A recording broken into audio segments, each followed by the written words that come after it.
Right then, I'm sure those of you following this countdown from the beginning might be wondering if we actually had this topic at number 20 originally, or did we just move things around to talk about it in the light of the events that happened recently? It was very much something that I'd placed on number 20 on our countdown. But just like you, at that point, I had no idea that when this episode comes out, we will be standing at the end of a glorious run. Let's be honest, yes, we are hurting, but it's also not a bad time to acknowledge this magnificent achievement of Indian cricket. And today, we are going to do exactly that.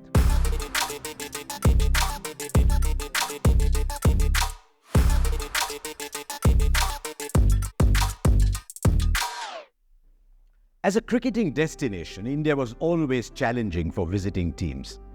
But the challenges were ascribed more often than not to matters off the pitch.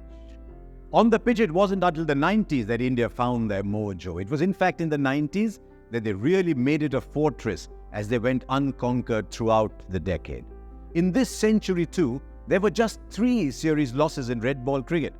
South Africa in 2000, Australia in 2004, and then one that came 8 years later against England. And it was the latter that set things in motion for a glorious period of Indian cricket to follow. The 2012 defeat against England stung because it was seen as a chance to get over a series loss against England that followed right after the World Cup the previous year. And it came on pitches that gave India a really good chance. The truth also was that the Indian team was going through a difficult transition period where several big names were now on the other side of the peak of their careers. The defeat coming after India's losses in England and Australia meant that there were calls for Captain Dhoni's head. But with no successor in sight and a chance to get back at both England and Australia, Dhoni stayed on. Now, while Dhoni couldn't quite level scores against England and Australia in 2014, he did kick off India's period of dominance on home soil by winning the 2013 Border Gavaskar Trophy 4-0. A particularly important series because the architects of it with the ball would go on to string several such series-winning performances in the coming decade. Yes, it was the series where Ravichandran Ashwin and Ravindra Jadeja came of age and were responsible for 53 Australian wickets to fall. They finished as the top 2 wicket takers of the series, a habit that would die hard. It also was the year when Mohammad Shami and Rohit Sharma made their debuts in Test cricket, 2 men who would go on to play a big role in India's glorious run in Tests at home. In 2014, can you believe it? India didn't get to play a single Test at home. And by the time 2015 began, India had a new Test captain in Virat Kohli, with MS quietly retiring from a format that he probably enjoyed the least out of the 3. The world had seen enough of the batter Virat Kohli by then to know that he would be a very different captain from his predecessor, especially in a format that he loved so much.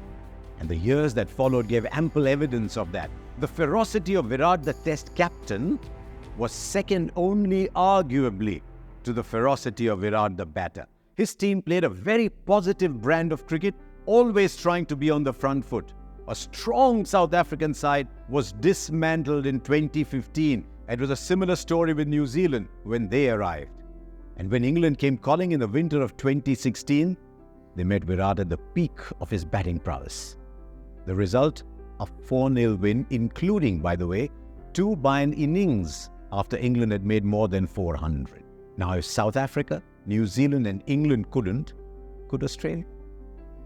Well, in the series, the Australians did nullify the Kohli factor, but by 2017, the Indian batting was so much more than Virat, thanks to the likes of Cheteshwar Pujara and Ajinkya Rahane, the 2 men who had taken the baton from Dravid and Lakshman in the batting order. And the story with bowling wasn't too different though, for as much as Ashwin and Jadeja led the bowling attack at home, the duo received great support from the fast bowlers that Kohli loved, be it Umesh or Ishant or Bhuvneshwar. So in that series, there was a bit of a stutter at the beginning, where India were caught in their own web in Pune. It's a story we know well now. But they overcame that to sweep aside another formidable opponent at home 2-1. It wouldn't be too far-fetched to say that India played exactly the way Australia did at home for a decade and a half from the mid-90s.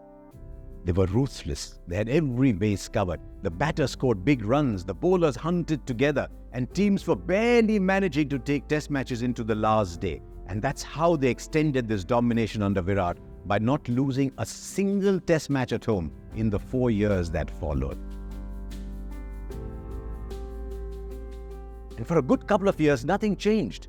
Despite a change at the top that happened in 2022, when the captaincy moved from Virat to Rohit, who, by the way, had forged a special transformation story of his own by becoming a successful test opener at the age of 32.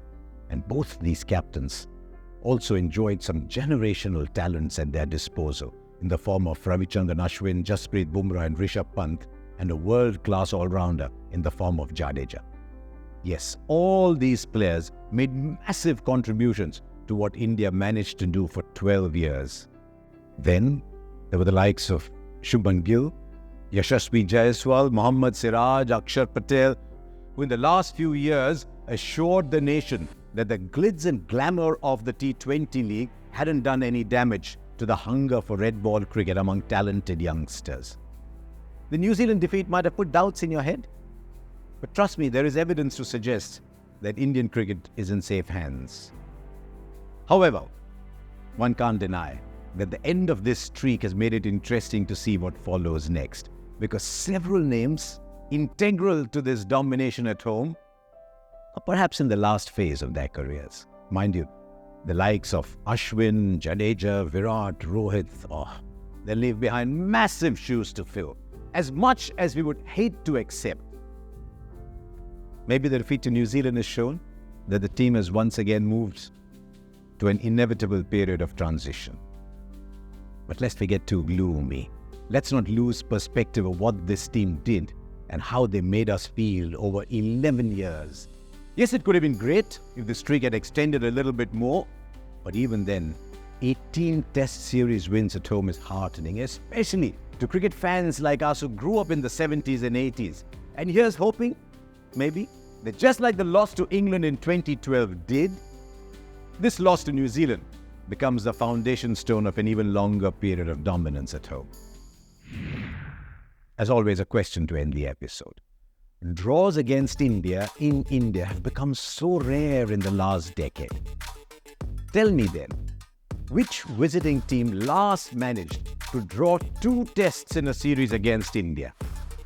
Drop your answers below.